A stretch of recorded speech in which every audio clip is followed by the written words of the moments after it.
Yo, what's up guys, it's Darsh here, and I know it's been a while since my last video, but I did promise you guys about a month ago that I would do a full 1 month review of the Moto G4 Plus, and this is it. So any further ado guys, let's get right into it.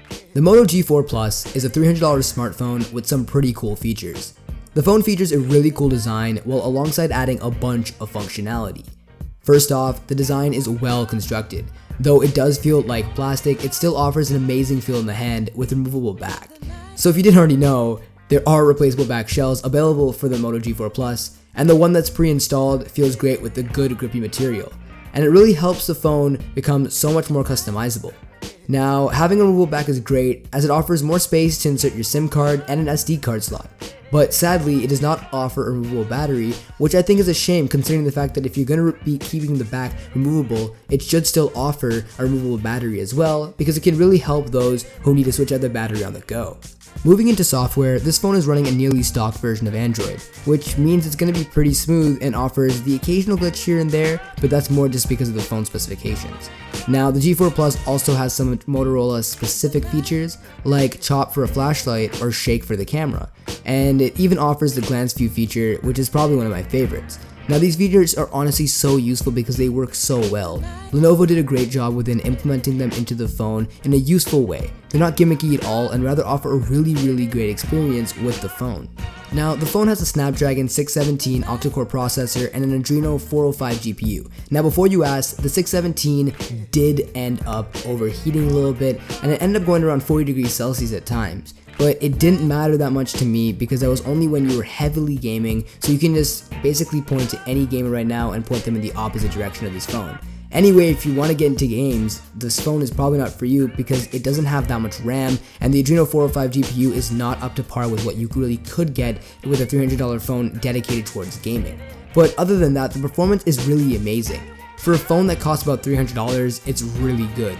The phone also offers 2GB of RAM, a full HD display, and LTE, which seems to be missing from some lower end phones, and it's a great addition here. Now, the G4 Plus lastly features a fingerprint scanner which is blazing fast and has a single front-facing speaker that is super loud. It's honestly great for conference calls, and it's really great for consuming media. The only problem I have with it is that it isn't stereo because it only has one front-facing speaker and not two. You only hear from the left side, and it's just kind of weird whenever you're watching a movie. The camera on the Moto G4 Plus is 16 megapixels with an f2.0 aperture, meaning it lets in a really good amount of light and offers a pretty good amount of bokeh within the shots. Now, there's a dual LED flash and it has a really fast laser focus, which all really means that it's great for dim environments and the phone can really focus fast. Now, the camera is honestly amazing, but it's great only for the price. It offers HDR and a really simple camera interface, which is really good and really helps the average consumer use the camera to its best of abilities. Now, one thing I really liked with the camera was the fact that you can change the aspect ratio of the picture for optimal social media use. The camera is even a smart camera, as it offers the ability to scan QR codes and barcodes without even having to specifically tap or look for it or even use another app. Overall, the camera works out really well for the price, and I can recommend it to anyone who wants to pick up a phone on a budget with a pretty decent camera. In the end of the day, this phone is actually pretty good. For the price, it's honestly so worth it, and if you're on a budget, the screen size and the specs really help it perform well, so it's not even a bad phone overall. This year, Lenovo really outdid themselves, and I'm excited to see what phone they have up in store for us next year.